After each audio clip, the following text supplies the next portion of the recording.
Hello friends, कैसे हो आप सब। आशा करता हूँ आप सभी ठीक होंगे। तो हाल ही में ये नज़ारा है चाइना के शेंडोंग प्रांत का, जहाँ पे टैंक सड़कों पर उतरा हुआ है। आइए हम बात करते हैं ऐसी ऐसी कंडीशन क्यों उत्पन्न हो गई। क्या तियानमेन स्क्वायर 2 का मामला फिर से है, जो टैंक सड़कों पर आ गए हैं। ये कंडीशन इसलिए उत्पन्न हुई है क्योंकि चाइना में इस समय फाइनेंशियल क्राइसिस अत्यंत बुरी स्थिति में आ गई है। हाल ही में बिगड़ते बैंकिंग संकट के बीच चीनी प्रांतों की सड़कों पर टैंकों के दृश्यों ने इंटरनेट पर बीजिंग पर नज़र रखने वालों को सतर्क कर दिया है। ऐसा क्यों हुआ है? तो नवीनतम डेटा से पता चलता है कि 2020 की शुरुआत के बाद से ही चीन की सबसे आर्थिक वृद्धि हुई है। जी हाँ, कोरोना के बाद 2020 से कुछ कम नहीं हुआ था परेशानी। तो आर्थिक वृद्धि काफ़ी हद तक चाइना की कम हो गई है, जिसकी वजह से हेनान प्रांत में बैंकों के बाहर टैंक खड़े हैं। लोगों में काफ़ी ज़्यादा आक्रोश है। कई बार लोग इसकी तुलना 1989 की क्रूर कार्यवाही तियानमेन स्क्वायर त्रासदी से भी ले रहे हैं, जबकि अभी तक चाइना के बीजिंग की ओर से इस टैंक वाले मैटर पर कोई जवाब नहीं आया है। वो एकदम चुप है।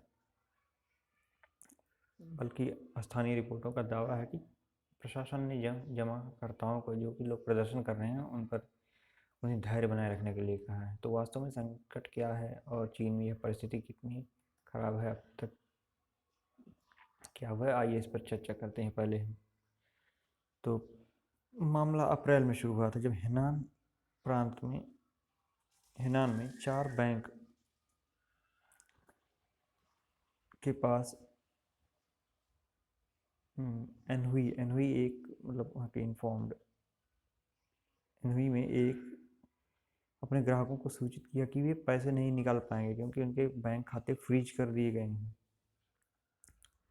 ये बैंक थे Shangcai Huimin county bank, Yuzhou Xinminsheng village bank, new oriental country bank of Kaifeng और झेचिंग हुआंगई कम्युनिटी बैंक के साथ साथ अनहुई के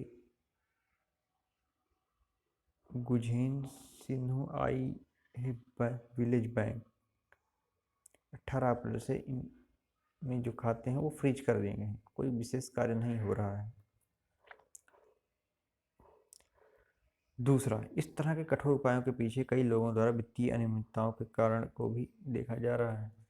प्रारंभिक जांच से पता चलता है कि शक्तिशाली हेनान जिनकैफ समूह हेनान जिनकैफ समूह जिसकी इन सभी बैंकों में हिस्सेदारी है, उन्होंने वित्तीय संस्थानों को अपने कब्जे में ले लिया है और डिजिटल प्लेटफॉर्म का उपयोग करके सार्वजनिक धन के लिए निवेशकों को गुमराह कर रहे हैं। और तीसरा मामला क्या है? तीसरा मामला ये है कि ये कह रहे हैं कि अप्रैल के अंत से ही प्रांतों में छिटपुट विरोध की सूचना मिली। तो वो डर रहे थे कि कहीं एक बड़ा आंदोलन 10 जुलाई को हुआ था, जब 1000 से अधिक नाराज ग्राहक इन बैंकों के बाहर लाइन में खड़े हुए और अपनी कमाई को वापस करने के लिए मांग रहे थे। भाई, कोई आदमी यदि पैसे की आवश्यकता है और वो परेशान है, तो कहीं ना कहीं वो अपने पैसे निकालेगी, और यदि उसे पता चल जाए कि बैंकों में कोई गड़बड़ी हो रही है, तो जल्दी से जल्दी अपने पैसे वापस चाहता है। तो स्थानीय पुलिस और सफ़ेद शर्ट में पुरुषों ने कथित तौर पर असंतोष को खत्म करने के लिए प्रदर्शनकारियों पर हमला कर दिया।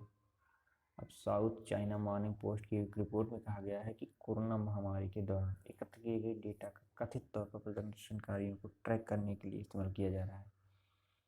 लेकिन कुछ असंतुष्टों ने कहा कि जब उन्होंने सार्वजनिक परिवहन का उपयोग करने की कोशिश की तो उन्होंने अपने मोबाइल फ़ोन पर कोड रेड देखा। वायरल ट्रांसमिशन की जांच के लिए यह प्रणाली लागू की गई, लेकिन हेनान के नए प्रमाण से पता चलता है कि विरोध में शामिल लोगों पर निगरानी तंत्र को तो जीरो इन पर तैनात किया गया हो सकता है। साथ ही में इसी बीच China banking and insurance regulatory commission के अधिकारियों का कहना है कि मूल राशि का भुगतान किस्तों में किया जाएगा, कि जो मूल राशि है उसका भुगतान किस्त में ही करेंगे, एक साथ नहीं दे पाएंगे, क्योंकि बैंकिंग की स्थिति खराब चल रही है।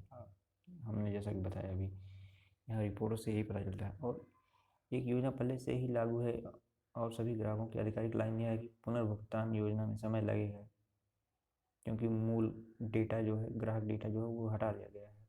अब ये सही करें या झूठ करें, लेकिन यहाँ रिपोर्ट यही बता रहे हैं। पांचवा क्या है,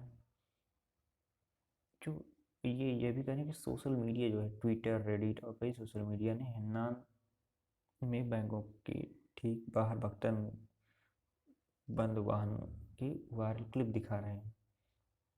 कहा जा रहा है कि ग्राहकों को विरोध करने और अपने पैसे वापस मांगने से रोकने के लिए टैंक लगाए जा रहे हैं।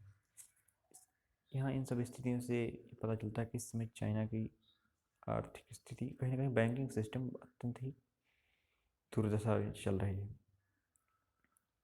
श्रीलंका भी कुछ खास नहीं है, जो कि हमारा पड़ोसी है। तो हमारे दो पड़ोसी पहले से ही तंगहाली का सामना कर रहे हैं। एक तीसरा पड़ोसी पाकिस्तान, जो पहले से ही IMF और वर्ल्ड बैंक के सामने हाथ फैलाए खड़ा है। तो हम देखेंगे कहीं ना कहीं ये आर्थिक स्थिति इस समय इतनी खराब क्यों है। चाइना में बैंकिंग सिस्टम, अमेरिका में आर्थिक समस्या, पाकिस्तान में आर्थिक समस्या, फिर भी हमारी स्थिति उस तरह से ठीक ही है।